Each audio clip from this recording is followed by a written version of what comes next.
Good morning, good afternoon, good evening. Welcome to Flat Earth School. I have a very special guest this evening or this morning or wherever you're watching this from. Rev, how are you, mate? Yeah, good, very good, thanks.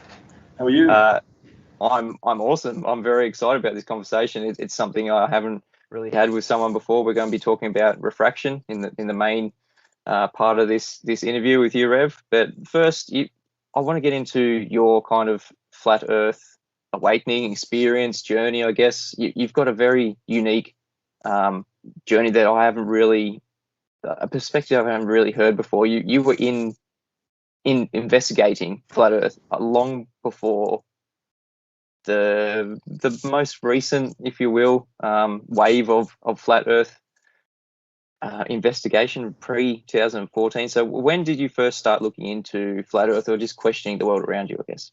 Yeah, well, I came into flat Earth the long way, I reckon, because it's something that started in 2005, maybe, but it had nothing to do with flat Earth. I was studying old civilizations, history, geography, geopolitics, the structure of information in society, just being interested in the world around me. Looking at known technologies, less known technologies, what's really going on, and what's possible, what's not possible, what humans are capable of, and the most beautiful things and of the most atrocious things. So mechanical, I come from sort of a mechanical radio engineering kind of family in the background, but that was more exposure than education, really. And I was interested in all these things that led me, of course, to the 9/11s, trying to understand the structure of buildings and everything else and how things work. And came on, of course, history always leads you to led me through the moon landings, of course, that sort of thing, my appreciation of it. And all sorts of technologies related to that, and sort of the geopolitics around all that at the time, plus history. So it's really a fascinating world, and you have to go back through your history and your maths. I mean, it's really going right back to school, and it's a massive study, because it's a 360-degree study. It's not linked to you can't study just refraction and go, that's it. I understand things. You've got to. I didn't get to that straight away. It was a long way before I realized there was that there was something that didn't work for me in the physical world. The tilting point, really, it was when I saw the interview on the Chicago skylines back in the day. And when the guy said to us, he said, what you're seeing is a mirage. I was like, okay, how does that work? How does that work physically, mechanically? I'm a mechanical kind of guy. It's like, okay, there's forces, that sort of thing. Use them all the time. I had a business for a while in the exhaust industry, and we were making some at the time, some exhaust for cars, that sort of thing, for racing cars. And you have to work out pressures and dynamics and cooling and everything else, and that was really interesting. It wasn't the main part of my job I was doing, but that was really interesting to have the understanding of these dynamics. Absolutely, yeah, that's really interesting. So that was kind of the tipping point where you really wanted to investigate the physical world around you when you kind of saw that. If you want that famous quote by the weatherman, what you're seeing here is a mirage. Yeah. And I just want to kind of get a feel for what it was like before the kind of the mainstream uptake of the current kind of flat Earth wave. Like, I have kind of only seen flat Earth since probably about 2014. It was the structure of the information that was different. On YouTube particularly, what happened was that when you'd click on a link, for example, and you'd at that time you'd see the subject you're looking for, and all related subjects, the closest ones down, and to the least referential ones, and you'd get pages and pages and pages of stuff. and just all down. You didn't have to, do specific searches with specific words. Of course, you could later on just to go deeper into specific topics. But in general, you click and you just get pages and stuff, and pages and pages. And, it was. And sorry now, to interrupt. when I click on something, straight away I get angled. For a start, what I get nowadays is like all the debunks and the Wikipedia bullshit and all that sort of thing. Then something more or less relevant, if not, and then it just changes subject. Two pages max, 1.5 if you're on a good day, sort of thing. That's how I feel about it. I mean, you can't quantify it and all that, but yeah, that's how I feel that things have changed. So there's some very valid information now, which was back then, but it's what's really changed is your capacity of access to that information, the ease of access. It's really interesting because it seems like at the moment there is just such an abundance of information about Flat Earth. There is so many people talking about Flat Earth. It's more in the mainstream right now. I don't remember even hearing about Flat Earth until probably about 2014. And then I didn't get serious into looking into it until maybe 2016. But before this kind of wave of mainstream Flat Earth information, so there was a lot of people talking about it before this, and it just wasn't getting into the mainstream. Oh yeah, I remember it was before 2012 where there was the supposed end of the world. Remember? Well, yeah, that's that, and I was already looking into it, like not specifically, but just generally gathering as much information without coming to a decision, properly speaking, but just gathering and soaking heaps of information. That's what I was doing at the time, all the way through until all the videos you could possibly watch, hours on end. Got life as well, but yeah, there's just so much content. A semblance, of life. Yeah. Really. Well, no, actually, these days I don't. Actually, I was going to say to you, like before, it's just really nice to speak to another human being right now that's outside of my circle of my immediate family and my brother, which has been like that for 12 months. And speaking to just another human being, it's really nice, man. Yeah, I really appreciate it too, Florian. Like it's really tough, like especially here in Australia at the moment. Like it's like with the lockdowns, with just the stuff going on there. You're in down in Melbourne, right? Around Melbourne. Yeah. There's been protests down in Melbourne. It's really ramping up. People are really pissed off. People are hating the situation right now. I was saying last night on something, or maybe just I was saying, okay, like it's somebody was querying from France, right? And I was saying, well, there's some manifestations. People are getting out and voicing their opinion. It's police are acting as they usually do, same as in France, and the people there, and after that, what was I going to say? About the protests? Yeah, they want. I've changed my mind somewhat since what I've seen today. Because I said something like, there's protests and shit, but it's not mayhem. Like because they picture in France, of course, from the news, that it's complete mayhem. Like just when there was bushfires, they thought Australia, you and me, were just complete. Everyone was running around with a t-shirt on fire. So I'm saying to my French friends, and I said to them, it's not great, but it's not the mayhem they describe. Now for that, like from what I saw, the way things went down today, and all that, it's like, gee, I'll take it back a bit, I'll rethink that position. Yeah, the media really blows up the situation. I'm getting messages from people in America who I regularly talk to, and they send me these links to things, and it's always the worst points, like the things that the media love to push to make it seem like it's totally out of control. Like I see. Like when they talk about the violence on the streets, so like when they're using those words generally, and that's what I've seen on TV. Like I don't watch it except when I get news there.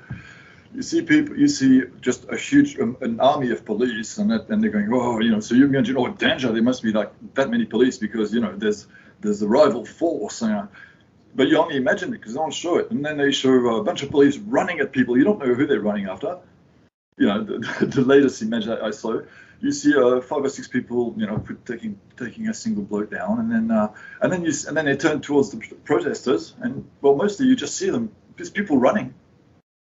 It's just people running. It's, you know, that's the violence. That's like you know, the message on TV. It's just it's insulting. It's insulting to anybody who's got half a brain.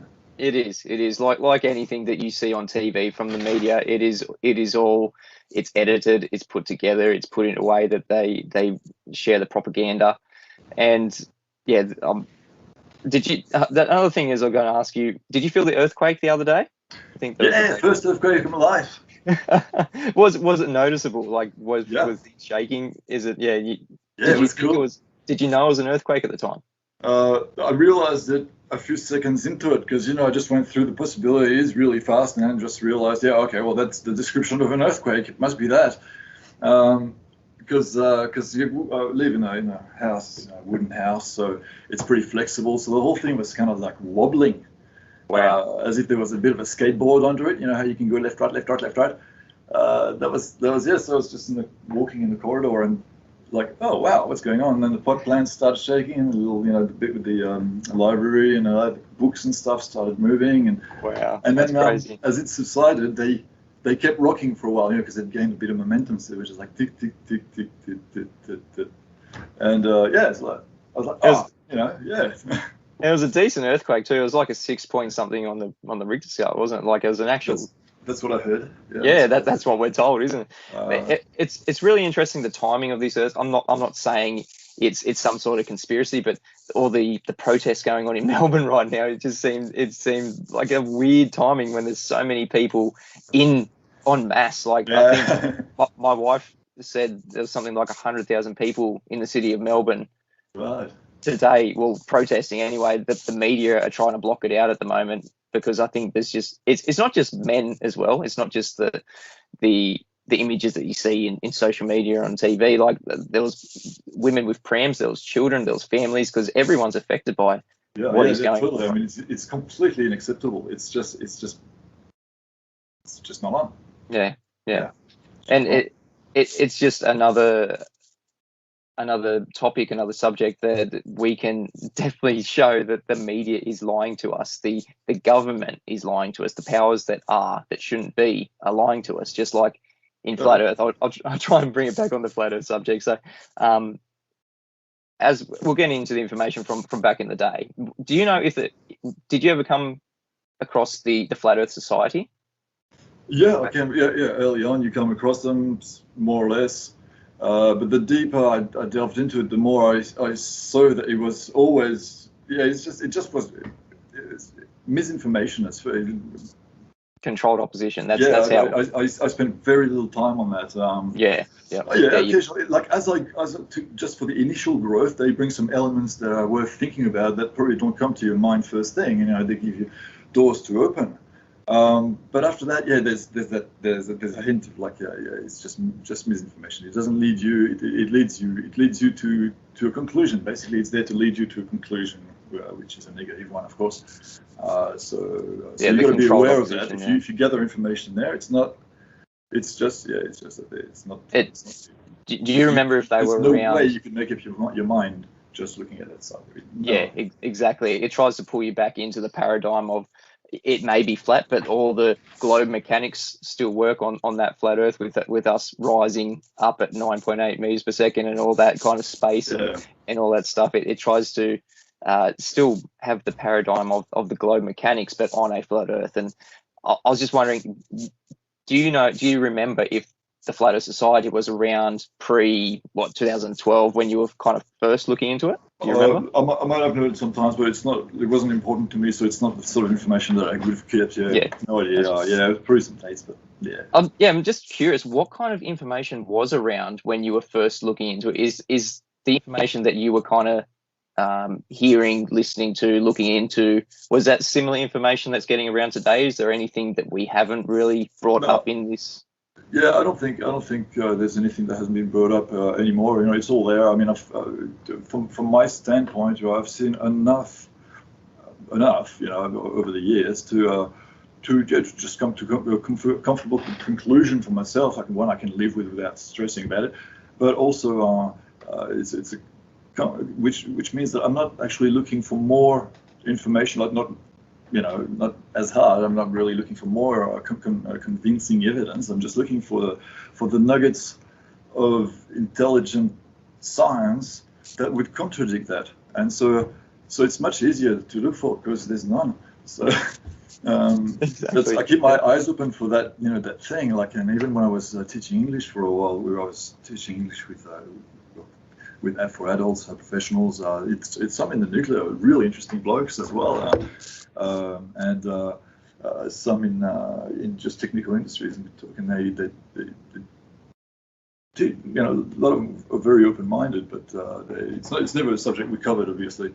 Impossible not doing in a professional environment. But fascinating people and very funny as well. I'm not trying to put you on the spot here, but is there anything? What would you say stands out in your mind at the moment? What would be either the number one thing to kind of disprove the globe or kind of prove flat Earth? Either one. Like, is there anything that sticks out in your mind at the moment? No, it's all the physics that we taught pretty much work. Everything works. No, I think it's really comes down to a personal opinion. Are you convinced or not? That's all. And me, I've based myself on my life, on my eyes, on a bit of maths and a bit of science, but it's mostly things that I can directly relate to in my everyday life. And that's for a start. For me, the sun's rays straight off. I mean, bang. With the what do you call it? The crepuscular sun rays. I think that's what you call them. They expand to me. That's a good thing. That tells me a lot about the sun and where it is. And looking at crepuscular rays, I don't see how that anyone could lead themselves to the conclusion that the sun is such a massive thing in the parallel, that the rays are coming in parallel.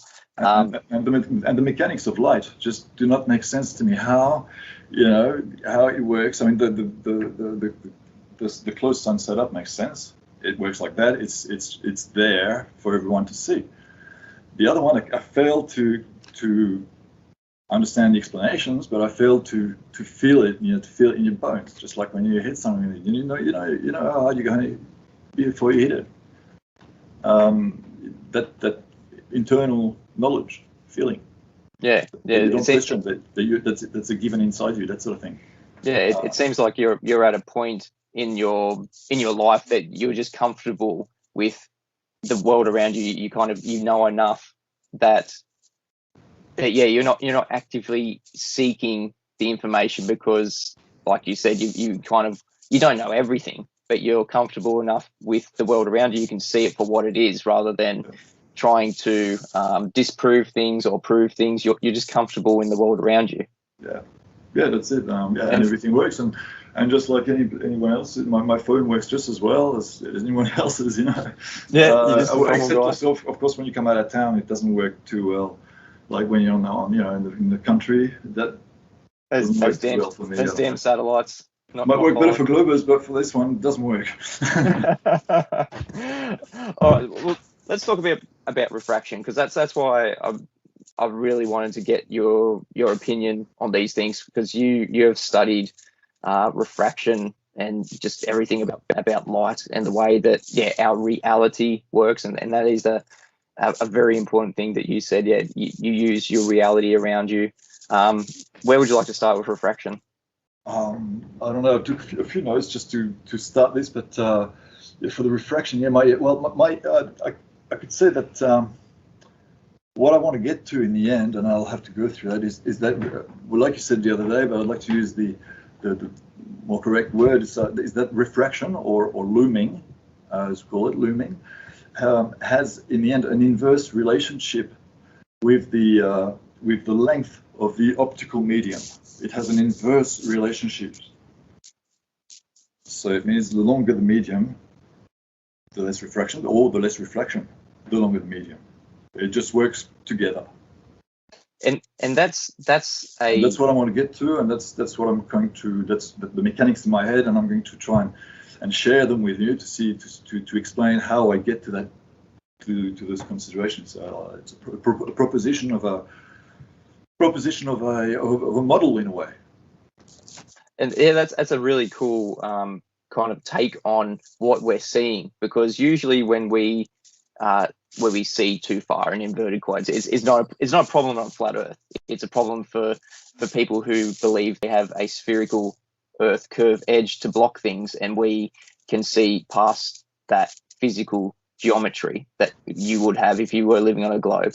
And so when we see past where we're meant to on a globe, the globe believers, the anti-flat earthers, like to say it's because of refraction. We're seeing too far because it's more refraction. But what you're saying is the exact opposite. We're seeing too far because there's less refraction. Do you want to go through kind of the understanding behind that? Yeah, it's a matter of really understanding the medium you're working with for a start. It's of primary importance, and few people understand the air they live in.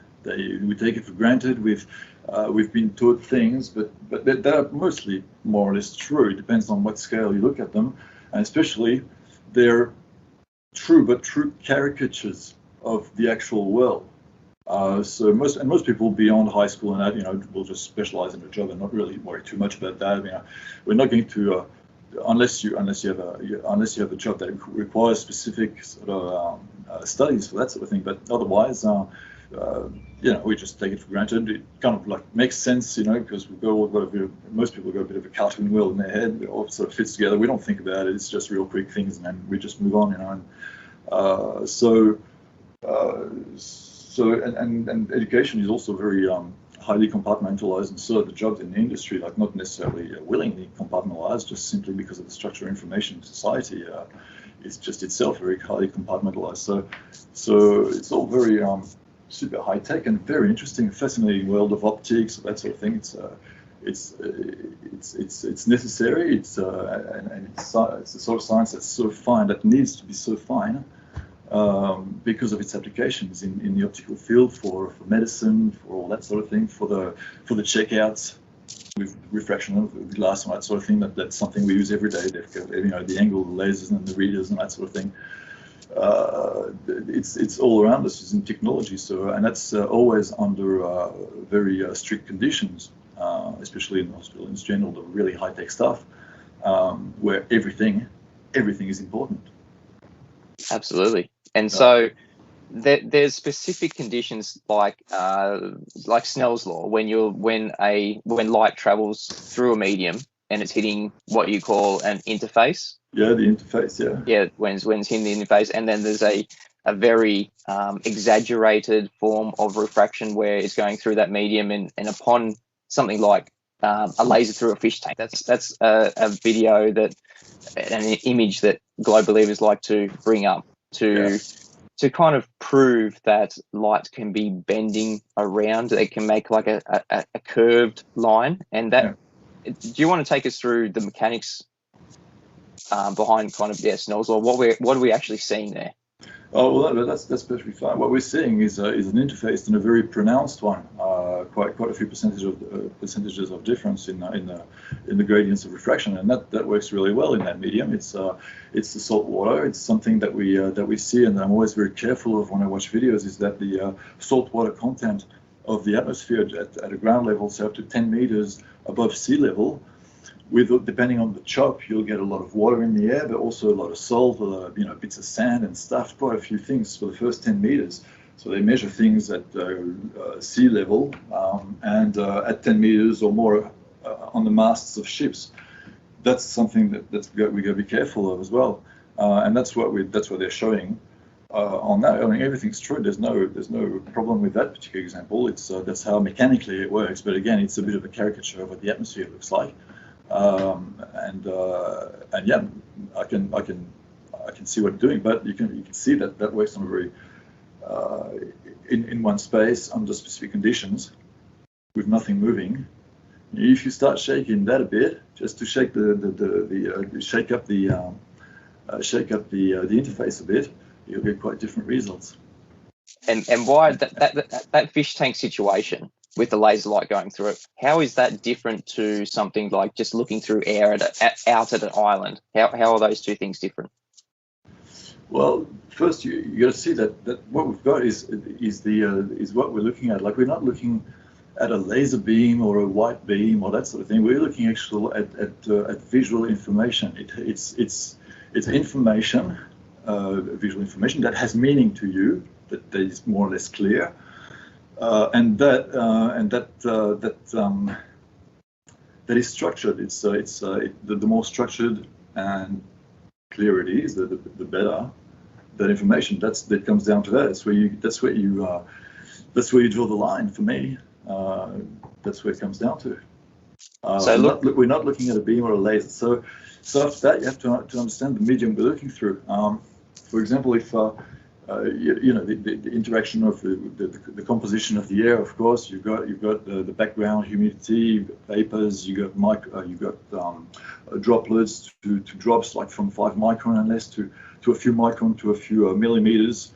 Biggest drops they record around about 5 mils, 7 mils, that sort of thing. So, and these are things that are in the air constantly that create, each one of these drops creates and interacts with that visual information through of course reflection, through refraction, of course, through the internal sort of friction absorption as well, turns into heat, that sort of thing. So the more you have, the more drops you have, the more gases, the more aerosols you have in there, which aerosols, of course, all have different shapes. They all have different refractive indexes as well, you know. All these things that are floating, the dust, the dander, the pollen, the bloody salt, all these things that need to be calculated because radar beams, radio, and visibility, visual information, is reduced. The more you have that phenomena, the more the visual information is subjected to all these mechanics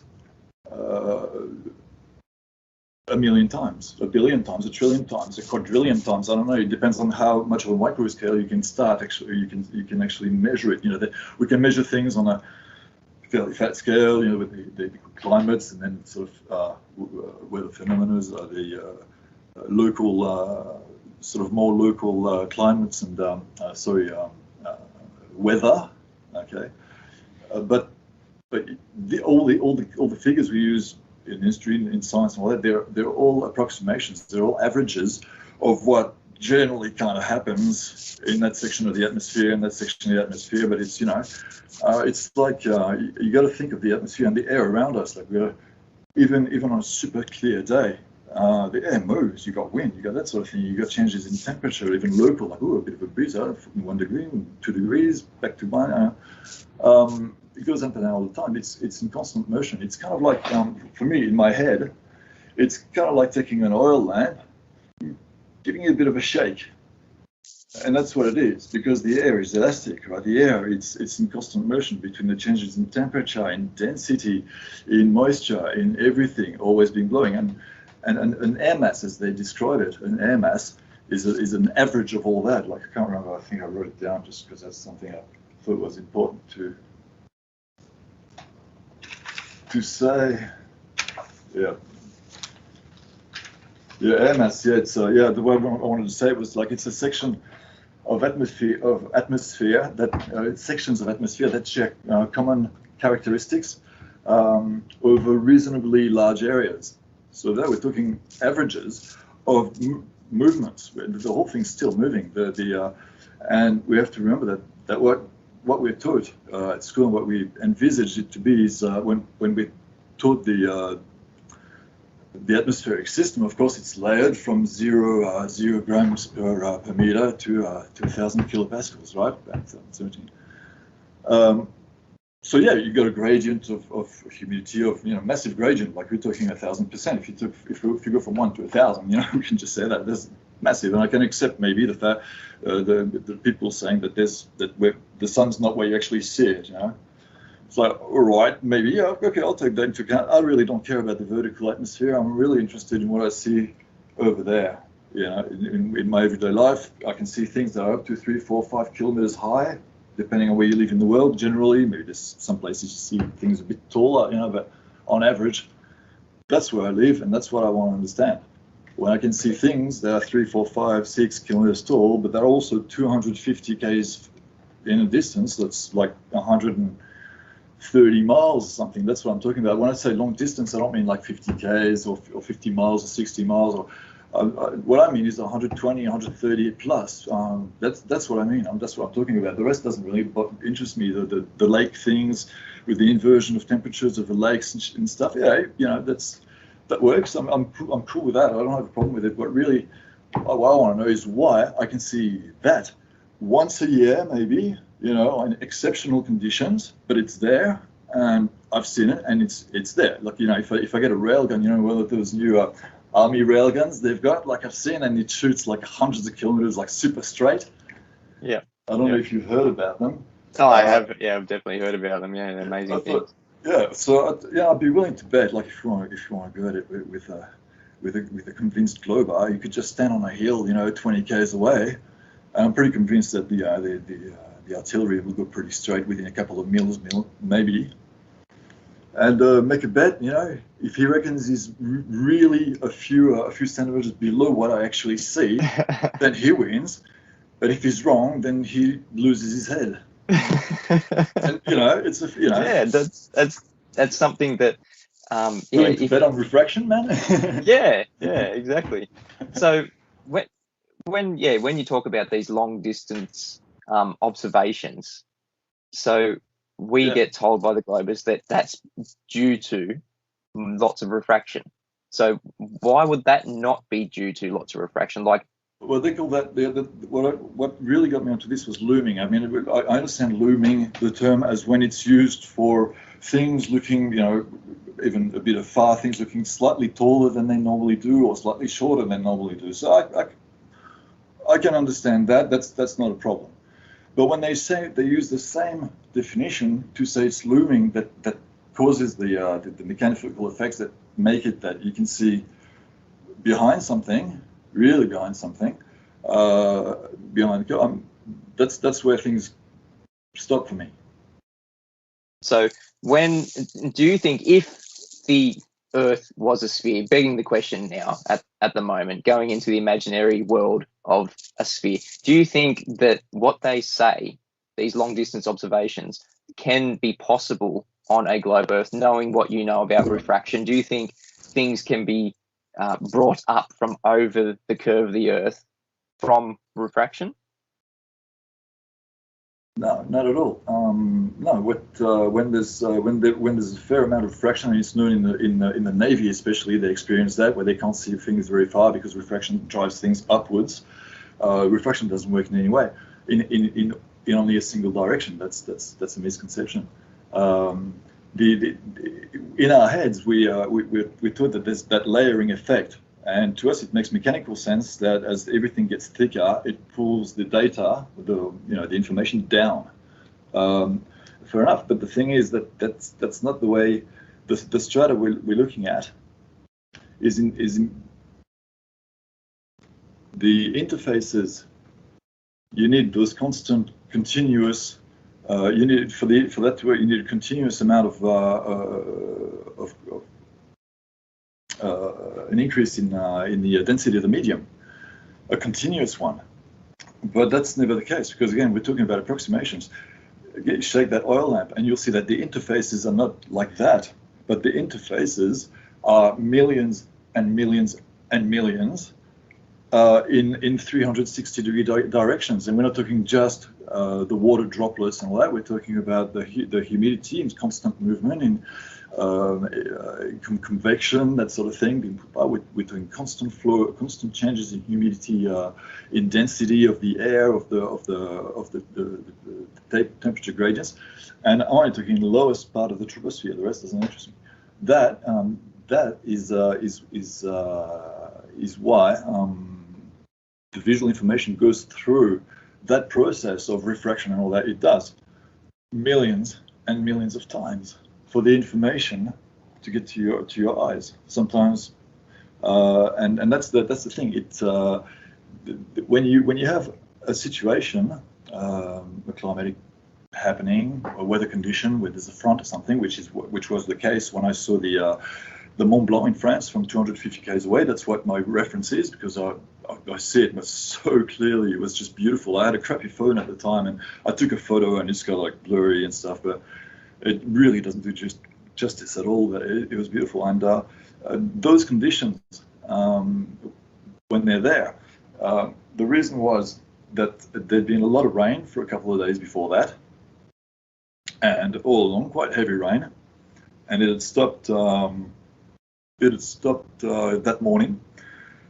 So all the aerosols, no water droplets. It was just fat. No water droplets, no aerosols, no dust, no nothing in the atmosphere. It was just optically amazing, just crystal clear. It was just so beautiful, those conditions eliminate the atmospheric pollutants for a start. And what you're left with is basically humidity, and that's something. Again, humidity is the same thing. It's and you can still feel the wind and all that. Humidity is ever changing, ever moving over the optical path. You'll have just constant changes where, of course, you don't have high pressure, low pressure, and so on. It's whole high pressure, low pressure, high pressure, low pressure, high pressure, low pressure, high pressure, low pressure. You know what I mean? And that means the interfaces aren't always directed backwards. You know, you get beams of light, you know, and they'll go up as well. They go up and down, millions of times before they get to your eyes. And that information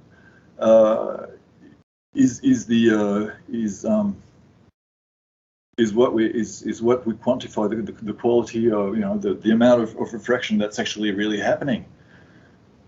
The better you see things, it's because there's the visual information on the way to your eyes has interacted with less than it usually does, because all these things that we learn about reflection, absorption, refraction, diffraction, that's all there to explain what we can't see far on a normal day, because there's all these things happening. Yeah. You know, and sure, you've got mirages, but that's only occasionally, and even the Navy doesn't give a shit. The Navy, it's written in their handbooks and technical manuals and all that, and they talk about it, and they integrate the imaginary curve into the mathematics, and then after that they sort of negate it and ignore it. But basically, the conclusions of most manuals that I've read and from people actually use it in their life, you know, like aiming at stuff for the Navy or they say, yeah, no, it's all very good and very well, but in real life we don't bother with it. We just aim and shoot, you know, line of sight, and then after that the difference is just due to error, plus minus percentage of error, and that's it. But everything works. The only people who need to calculate those things are just people who who created Star Wars. I don't know. There's very few people who actually really need to calculate the rotundity of the Earth into the equation for a particular purpose that's actually necessary in the world. Yeah, I've got another interview with a professional pilot lined up, and he has given me the pilot's handbook that he was taught, and it says in one of the first pages that for navigational purposes you need to treat the Earth as flat and stationary. If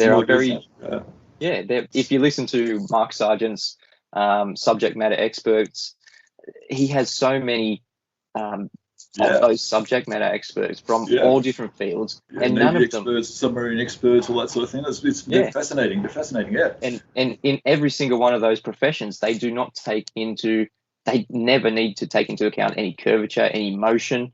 Mm-hmm. It's all based on the premise that there is a flat level plane that is usually enclosed, and it's stationary. There is, as you said, there are very little professions that ever need to take a globe consideration, curvature, into account. No, and it's fascinating. And this is just like the Navy. That is just another one of those professions that, like you said, they just point and shoot. They don't have to take into account the motion of the Earth or the different refractive effects. And I'd like to hit on the point again that we are seeing these long distance observations, like you said, you saw Mount Blanc in Mont Blanc. yeah, Mount Blanc. Sorry, yeah, I'm Yeah, Mount Blanc. to pronounce it.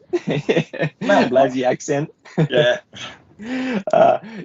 Like you experienced that for yourself, and you knew the what other day I was at I mean that was last year before incarcerated, Phillip Island there sitting on the beach, and I saw King Island, and I wrote the distance down, but I saw I had my little binoculars and stuff, but I had to measure it after.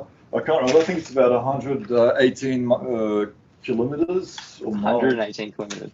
And how high up do you think you were at the time? Oh, I was sitting on the beach, Sitting on the beach, yeah, just 118 on my ass, kilometers. on the sand, a few meters back from the water, that sort of thing. Just because, I mean, these days I've always been like that, just looking at the clouds. I mean, for years and years and years, just interested in the clouds and stuff, and what I see, I just love. I just like looking at the world. It's cool, and islands and seeing how far I can see. And of course, since I've been really interested in that, then of course I can't go anywhere without my binoculars. And I've got my sextant there. Where is it? Yeah, I got my father. You've got a sextant. I've got my father's sextant, man. That's awesome. Yeah. Have you ever been able to use it for navigation? Cool.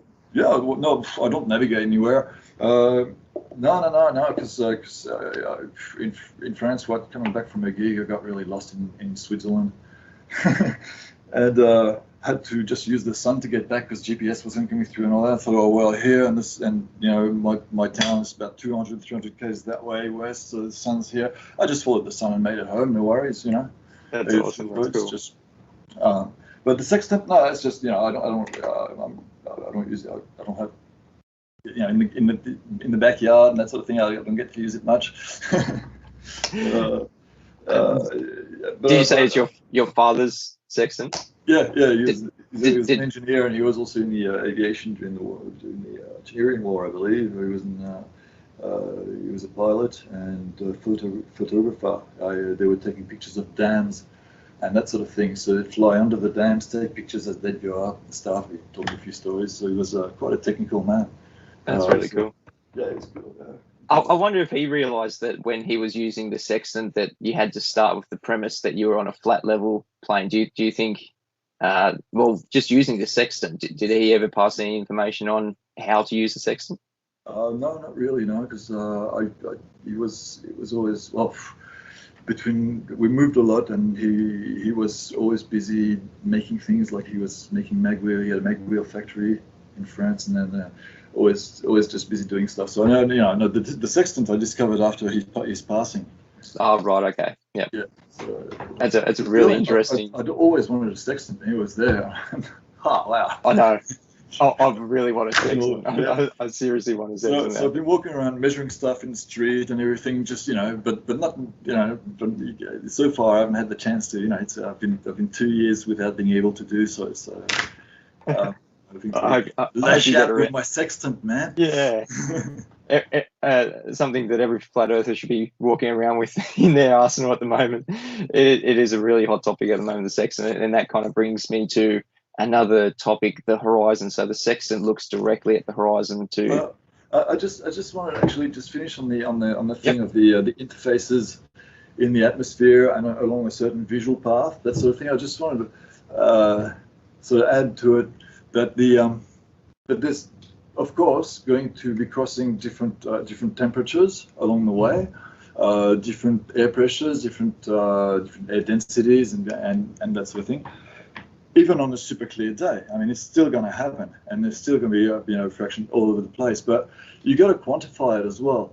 The refraction index, you got to really understand. For the refraction index of air is 1.00027, something like that, compared to 1 for the space. But when you take into account, you can just look that up. It's not a problem. The highest ever recorded air pressure system in history, they've got the Guinness Book of World Records on Wikipedia, that sort of thing. You get those figures, and then just for fun, you go and get the lowest air pressure ever recorded in the world. And we're not talking the sort of system between me and the Mont Blanc. We're talking super massive extremes here. And you realize that when you do the calculations and you bring them to specific air qualities, the density of air and the specific air, what do you call it, that they use to calculate using different models, they all give you the refraction coefficient of these things. You've got charts. I don't know what you call it. I've got one here. There it is. Oh man, I need my glasses. That's all right. Take your time, mate. Yeah, it's important information. That's the thing. Like, yeah.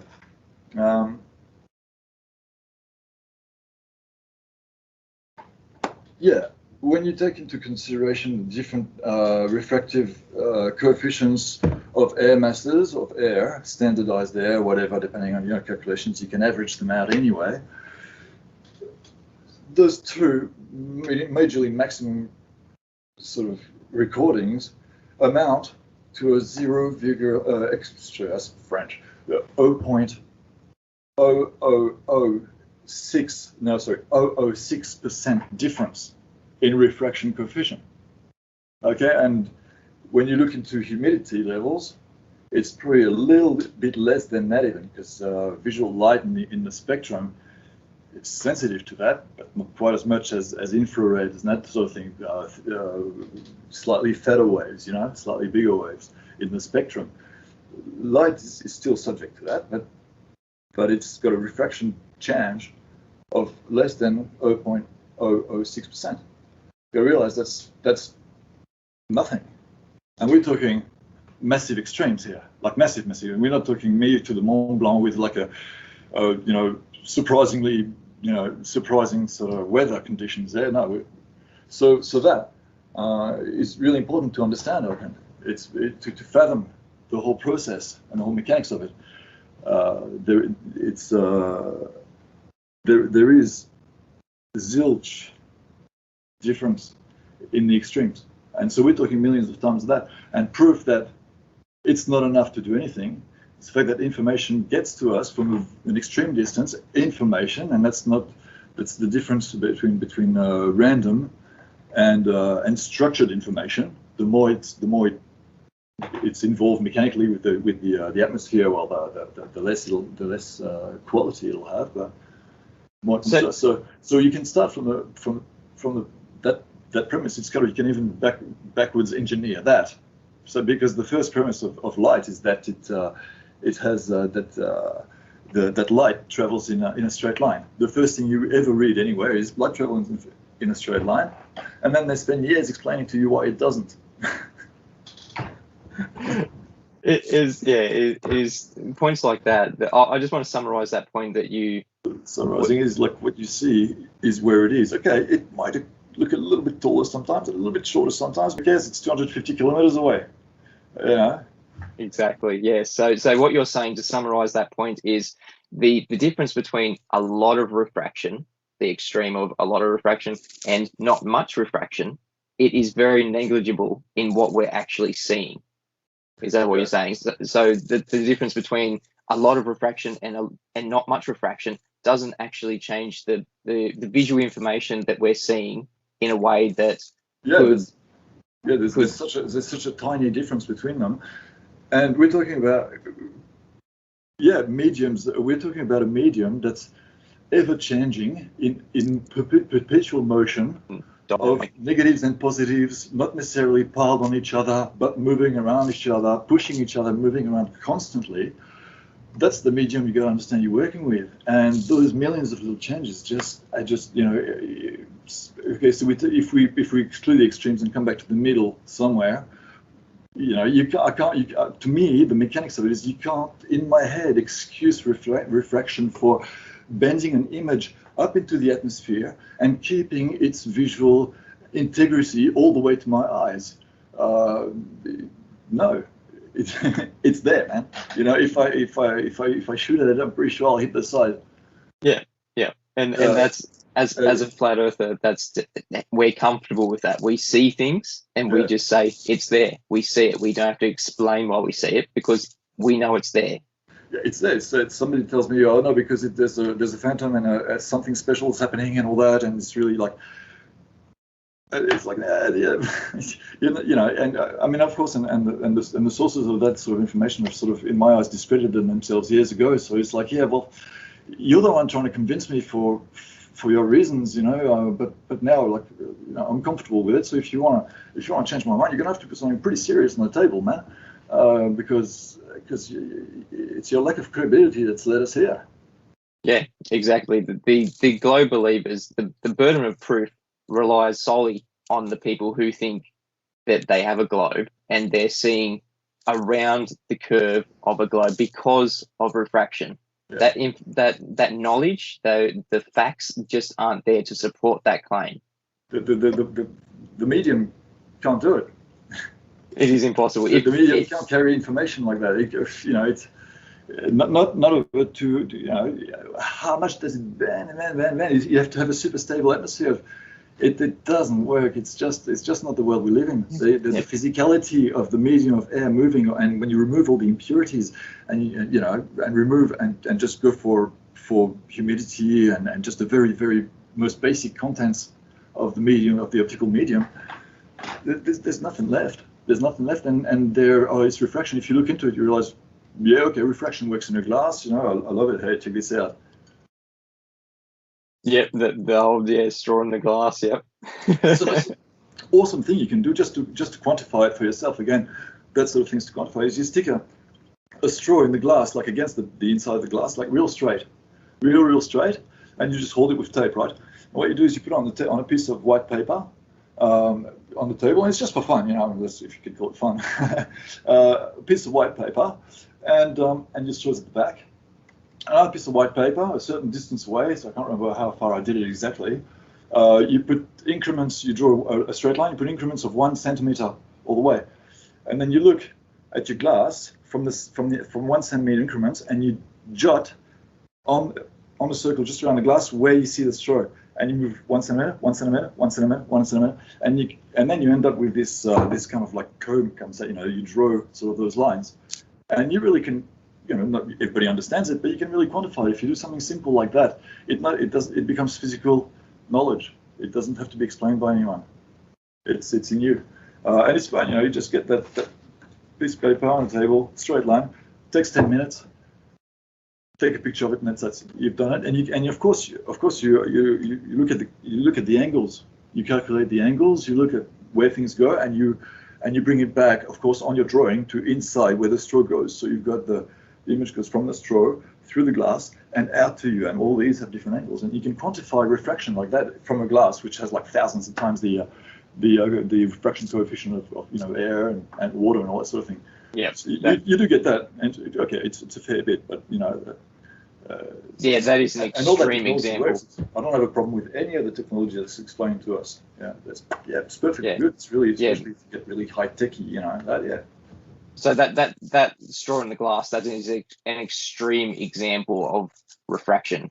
That is extreme, but I don't know if it's extreme, but it's a very evident one. You know, it's a very evident one. Everybody can see it, and we can even measure it at home just for fun. You know, it's one of those little things that, yeah, well, I've done that at least. I mean, even if it's a stupid experiment, at least you can say to a glober, hey man, have you ever done that? You know, 110% chance you've never done that, just to quantify things on paper. Or like when you look at light bulbs with your, or when you see light sources just for fun, you know, with a lumens meter on your phone or whatever, however precise it is, you can test what's his name's law of for the light, the intensity of the light going, and you can see it for yourself and actually quantify it. When I learned that law, well, I was going to shopping centers or whatever, looking at a light source, I interpreted it differently. It was like, oh yeah, okay. And I've always seen them. I'm not just like paintings. I like doing paintings. That sort of things, understanding light, but yeah, I could mechanically quantify the what do you call it, the attenuation, and so you can do these sorts of things. It's meaningless, but people would just do it just once for fun. Take that off the list. I've actually done that, and then move on. Yeah, these are things in our reality we can actually experience and observe, and look at the sun. Look at the sun. Look at it. You know, especially when there's crepuscular rays. Just look at it. It's beautiful. And our eyes are really, really great things. You know, you can see from like a couple of centimeters away to a couple of 100 kilometers away. They're really quite powerful instruments. Less now, but they're pretty good. something where the topic I was going to go on with this section is the horizon. So I want to talk a bit about the horizon. In your opinion, what is the horizon? Like, why do you think we see a horizon? I guess. Has it got anything? That's the extinction of. I think to me, it's simply the information just becoming. It's where information loses meaning. That's the horizon. That's where it does. That's where one starts, the other one finishes, and in between, it's not clear. Yeah. Yeah. And that depends on angular resolution. That depends on of course atmospheric conditions, and of course, yeah, like I said, it's in perpetual motion. Even when everything's still a beautiful day, you've still got wind, you've still got changes in humidity, not just on a meso level, but on a micro level, not just on a weather, but inside that weather. What we get is the calculated averages of everything that's happening within that weather again, and its tendencies that give us that make us name that a certain type of weather. But it's not homogeneous. It's homogeneously unhomogeneous. That's a great way of putting it. That's how it is. That's what we're working with. You really got to get a taste for it to really understand refraction, and to get a feel for it in the real world, and to be able to be comfortable with it. I mean, we've got lots of figures and all that, but to me, that's how it works. The mechanics of it, that's how they work in my head.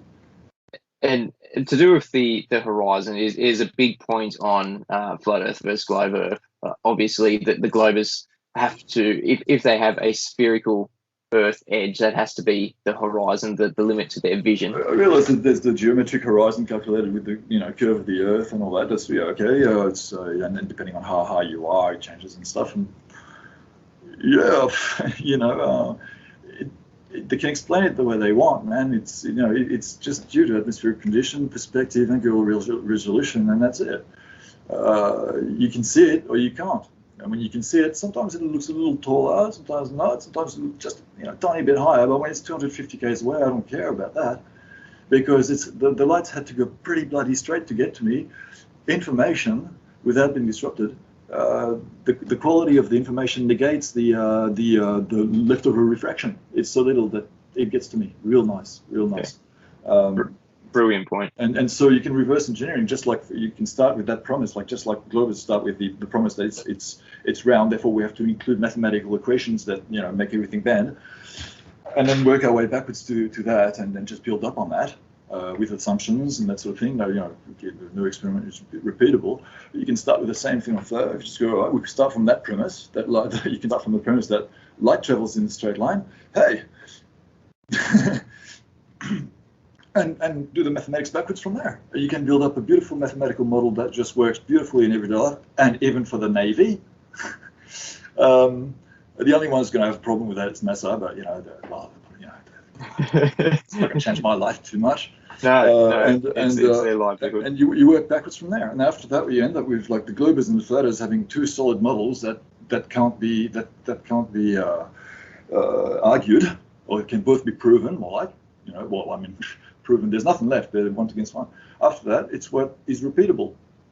And I don't think it's on the global side. What's repeatable is really atmospheric tests on a large scale along certain lines of sight. We know that we're going to see the Mont Blanc once a year, approximately, on certain. We can set up a three-dimensional system to gather information on that line pathway for it to get good, or just and repeat those experiments a few other places. And you see that the conditions that prevail to give you those optimal optical qualities repeat themselves. There's always an element of that, and then we can show it, and then there's real life, and then there's Star Trek. and that is the big globe world. They have to go into something like Star Trek. They have to go into imagination land, into movie somewhere that isn't real. I'd just like to ask you. Cool. It's a cool show, cool movie. It's just not reality. I was brought up on it. It's awesome. Yeah. Oh, yeah. It's just that we know when we turn the TV off when the movie's finished, we know that that's not the reality that we live in. We can distinguish that because we use reality. Back then, I just saw it as fiction, because I wasn't, it was before the days. So I just, I just saw it as fiction. It was cool. But now I realize that it was fiction. but not just the story is fiction, but actually the settings and the context are also fiction. So I'm cool with that. Love fiction. You know, a lot of people have more imagination than me. It makes me dream. It's, you know, I find it hard to find sometimes. I'm a bit pickish, a bit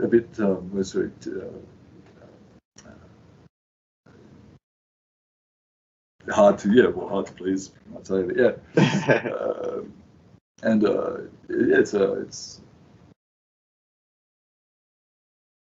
It's hard to come by. So yeah.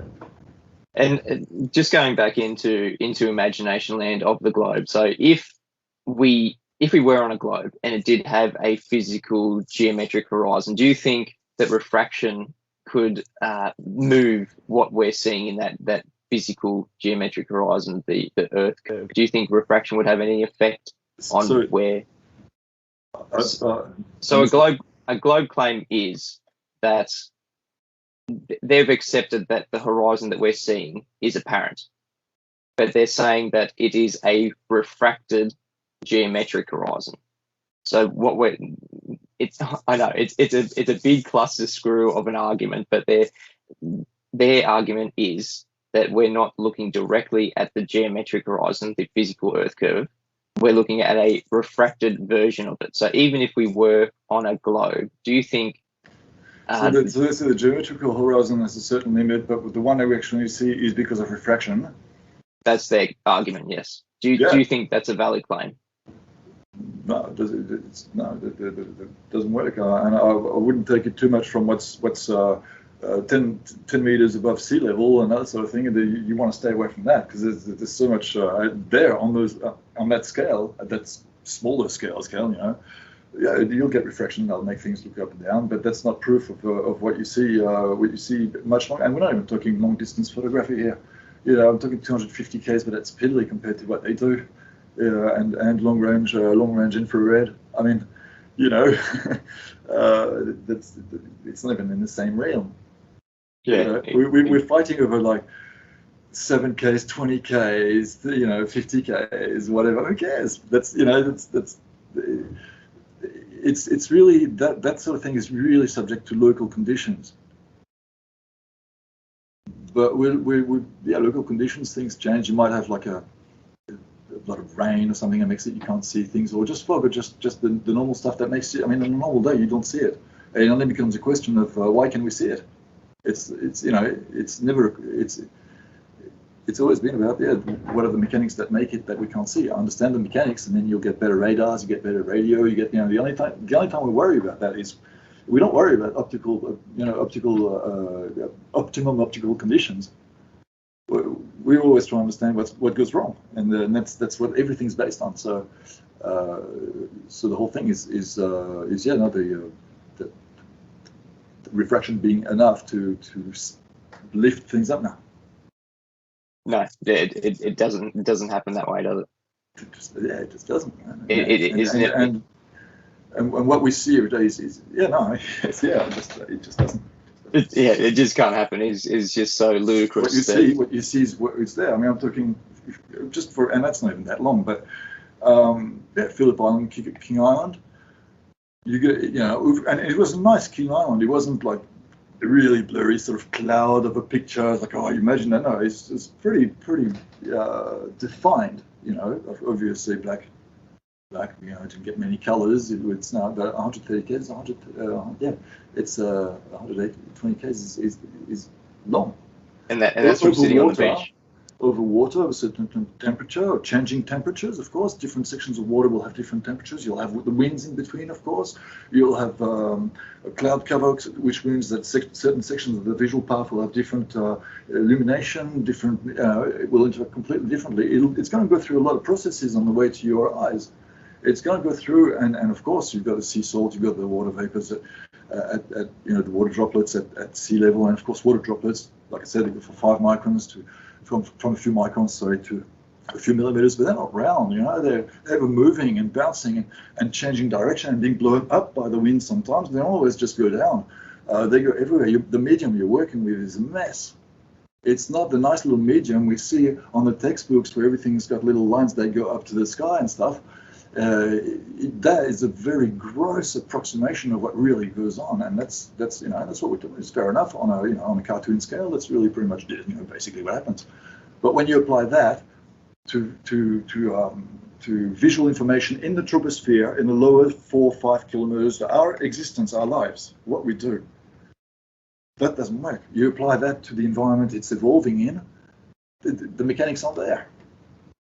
Mechanics aren't there for it.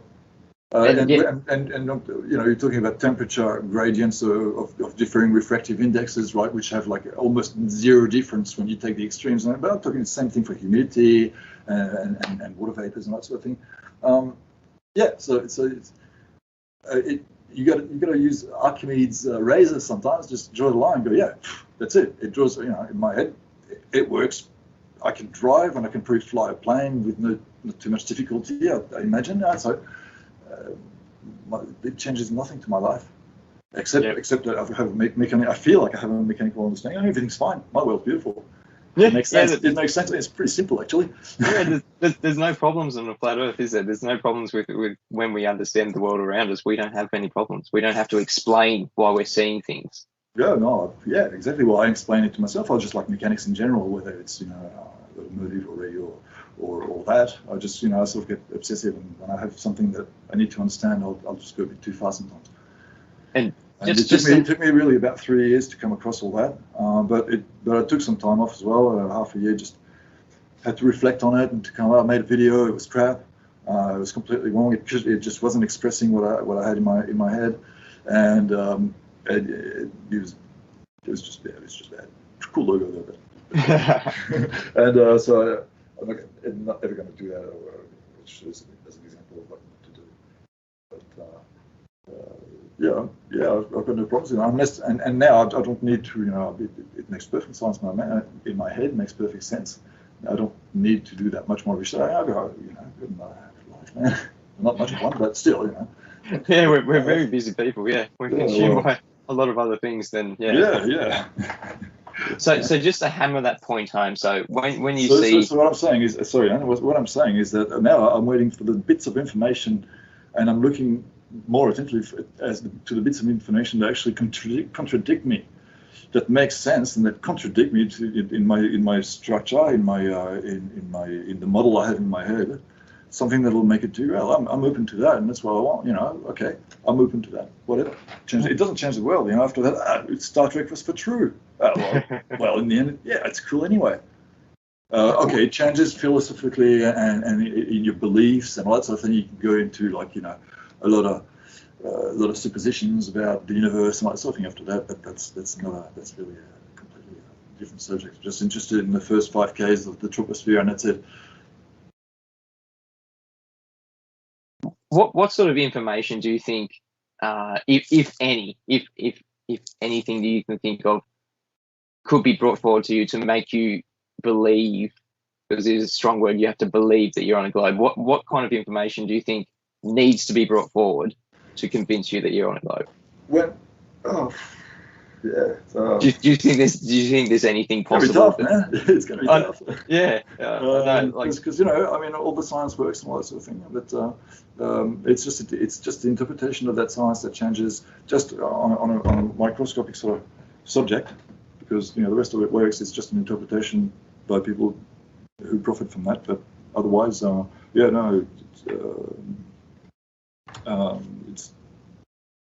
it's not something that normal people or even professionals need to take into account.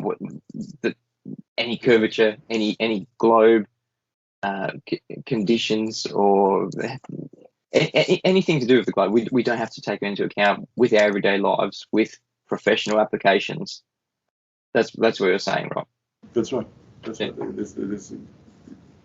fantasy you need it, but for real life, no one really needs it. And the ones that say they need it are, in my eyes, the least credible ones. So it's kind of, Yeah, that's a great way to put it.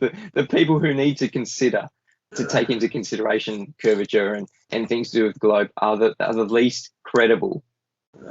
To me, my little world, just projects and they're just for fun, but you've been to space, right? into space. Cool, they got the space station's probably a better one than that by now, you know. But we've got direct links, educational links to them. They could, like for the school children, you would live in a world where governments have organized stuff, so school children have like a class direct access to a live event happening by a proper teacher up there who's going to show science experiments like water boiling because of the lack of pressure or that sort of thing, or how you can blow up a balloon with that much air, all the way to that with, you know, all the sort of things that can be part of the curriculum and that sort of thing. We live in a world where it's like, yeah, easy access, or even, you know, none of this hairspray and stuff. It's very disappointing. It's very disappointing. That it lacks imagination. Yeah, it just lacks imagination. Yeah, it's like it is just there for the sake of being there to further the narrative, to further the imagination. It doesn't really. If these things were real, it's not putting into the application that you'd have university graduates going up and down, back and forth every year. You know, that special 2 or 3 dudes that, you know, that get to go into the space station. But I don't really look into that much. I mean, you know, it's all information. It's all information I can't verify for myself, and that's cool. And I sort of tend to go with all that, and it makes sense in the end. In my world, it makes sense. But I really always come back to what I can really touch and feel, and exactly the mechanics of the environment around me. Yeah, and that's what I try to do. I try to stick with our reality, what we can physically touch, what we can physically observe, things in our, what I call the flat Earth school around us. It is around us 24/7 since the beginning of existence. And radio waves being reflected off the atmosphere and all that sort of thing. Not a problem with that. That's cool. It works. I don't have a problem with that. Yeah, they're different sizes, you know, and you got to get a feel for radio waves as well. If somebody's going to look into this, he's going to have to get a feel for a lot of subjects like radio waves. When you understand like the size of the radio wave and the interaction with the environment. You know, for example, you've got like the big radio waves, you know, a kilometer and more sometimes, but a kilometer down to a couple of meters, and you go down the spectrum like that, down to all the radio waves there, and the smaller they get, the more they're impacted by the environment they traverse. And then you get into the microwaves and that sort of thing, and you got like your phones and that, and it becomes the information becomes even more fragile because the wavelength is even smaller. It's even more subject to all these little things. It doesn't go around them so much. By diffraction, it just you know gets absorbed a lot more, and it gets diffracted, and there's loss of intensity of the message, of the information, and that all works.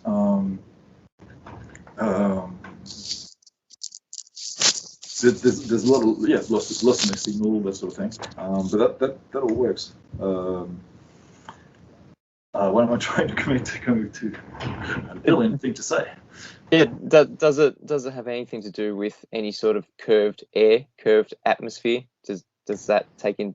Is that in consideration? Oh, saying like total internal reflection? No. It's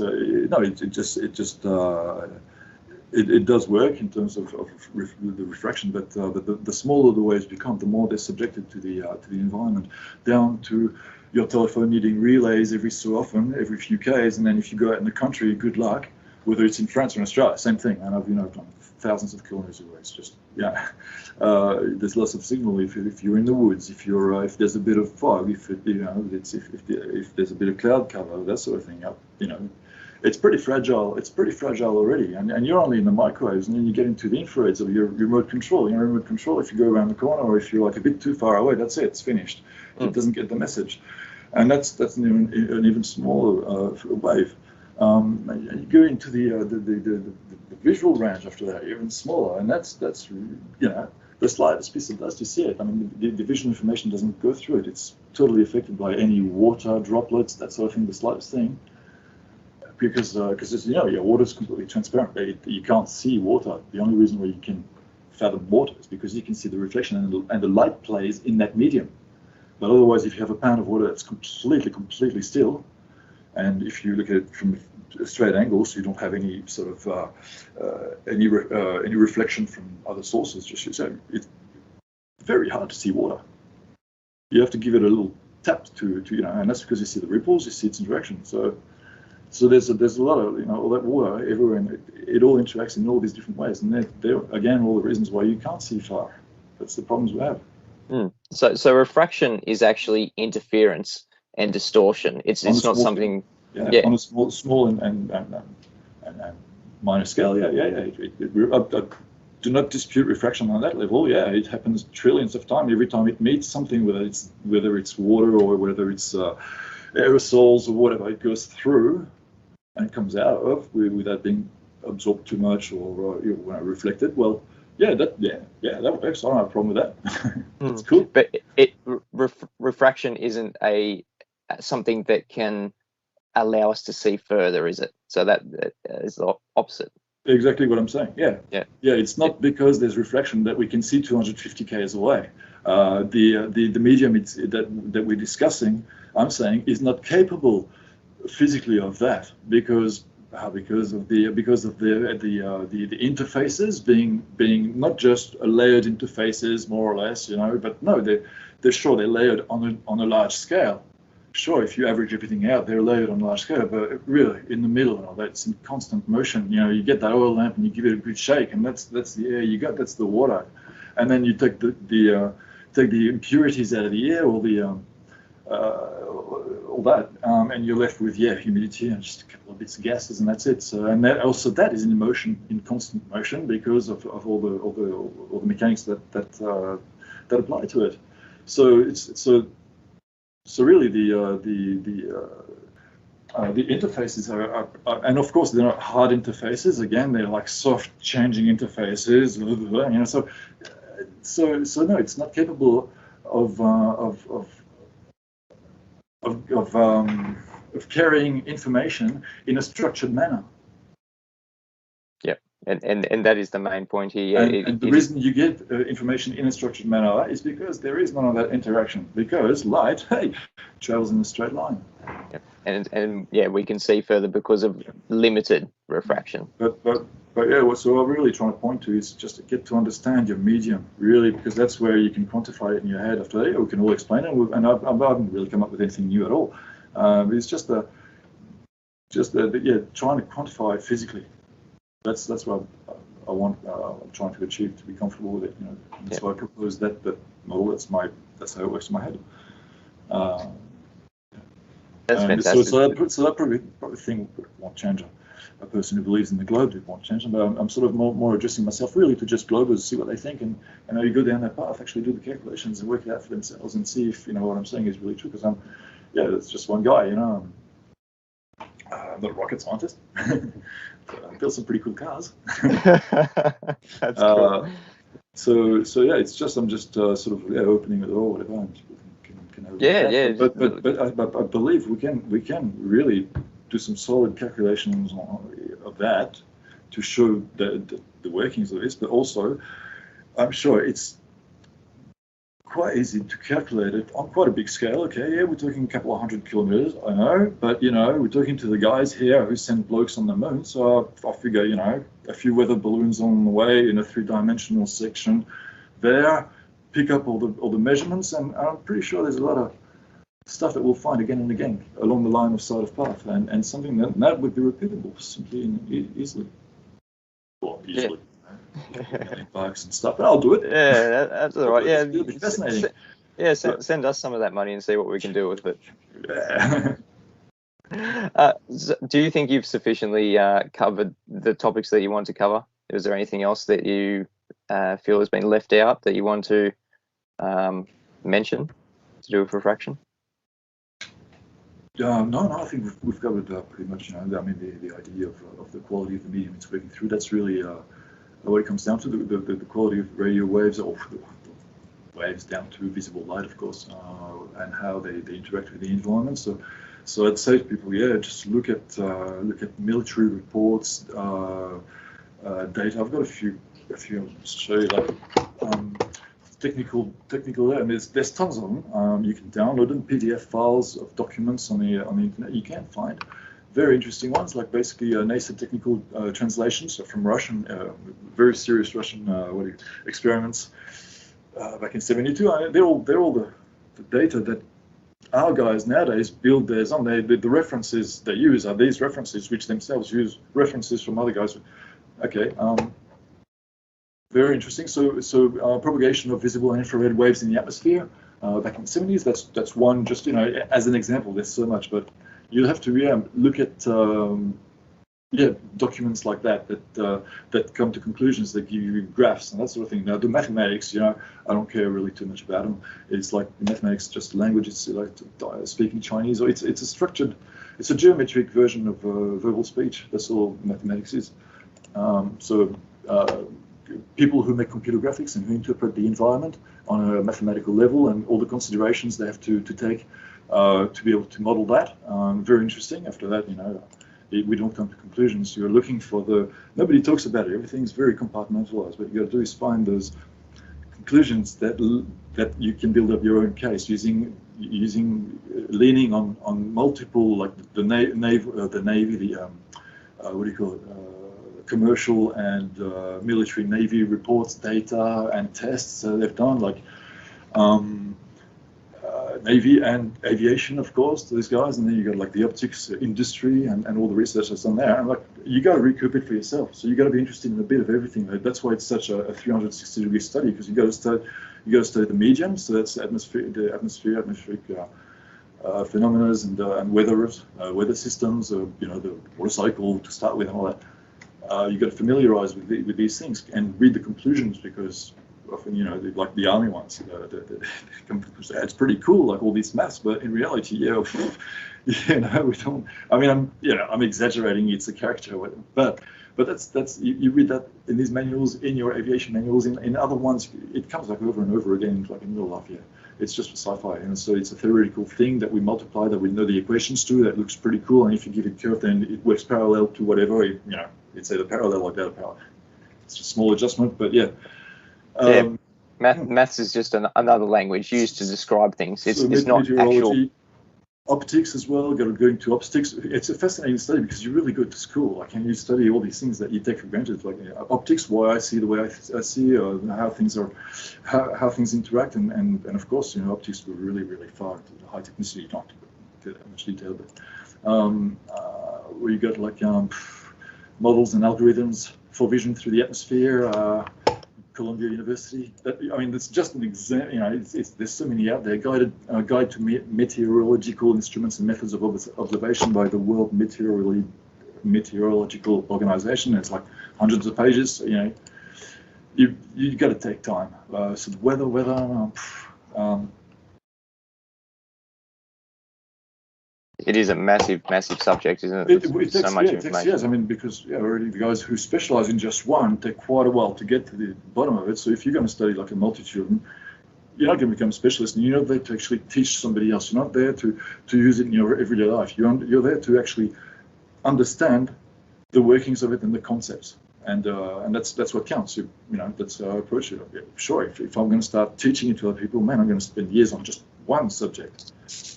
You can't do that. Models for the aerosols of the lower atmosphere and the effects of humidity variations on their optical properties. That was the Air Force Geophysics Laboratory Air Force Systems Command report, 1980s, September 79. You just follow words, like all the words I don't understand. You just follow them to their source, and you understand the word and the concept behind it, and then you move on to other words, and you can end up, as everybody does. I'd be the last to do that. Yeah. It's very obvious that you've spent a lot of time researching this, many years. You have to, because it's a whole. Like refraction is really a whole, and just going like I made it's really it's a whole.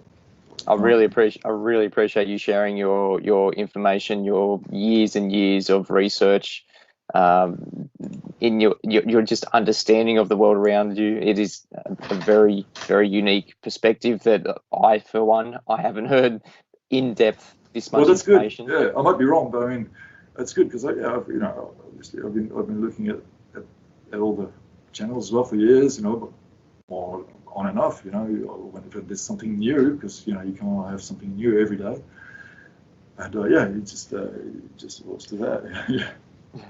Well, I at least this interview will spark a lot of conversation about reality and about real refraction, and get people having those thoughts and conversations, and hopefully we get some questions thrown at you, and hopefully maybe we can even do this again on more of a specific topic of refraction, if you're up for it. Oh yeah, that'd be fun. Yeah, I'll be into that. Is there anything else you want to go over before we end the stream? Oh no, just at home with your kids, just have fun, do that. Yeah. You get that glass of water in that straw, and they'll quantify it in their heads. Go out there, just and do the maths. It's easy. You just you go to things like the. I mean, there's a lot of sources, but the science toolbox and all the different science toolboxes you can find on the internet that give you all the charts and all the numbers you need, and you can compare them. Do that and work out the percentages. It's not like it's not aeronautical maths. It's very simple. You can work out and quantify what numbers you're dealing with, and what conclusions they come up with using that. And you go, yeah, well, I mean, if you come to the same conclusion as me, you'll doubt it. But do it for yourself. Just it's really easy. You don't have to spend years of research, but at least work out work out the refraction coefficient difference of every time you look it up on the net. It's really readily available. You don't even have to look deep into stuff. Do it for fun. Do it with your kids. Yeah. 2-3 experiments. Yeah. And the light source that was done years ago with a cardboard with the holes in it, depending on how far and how big the light source is, you'll get the different. Well, that's another thing. If you want to be a science dad, that's the real basic of not even proving anything about the sun, just the way light works for kids. And just these observations in reality. Yeah, do it. It's fun. Yeah, good fun. Thanks a lot, Rev. I really appreciate your time. Really appreciate your information that you've shared with us today. Thank you, everyone, for watching and listening. I hope we have some follow-up questions that I can pass on to Rev. And once again, thank you for being here. Yeah, thanks a lot.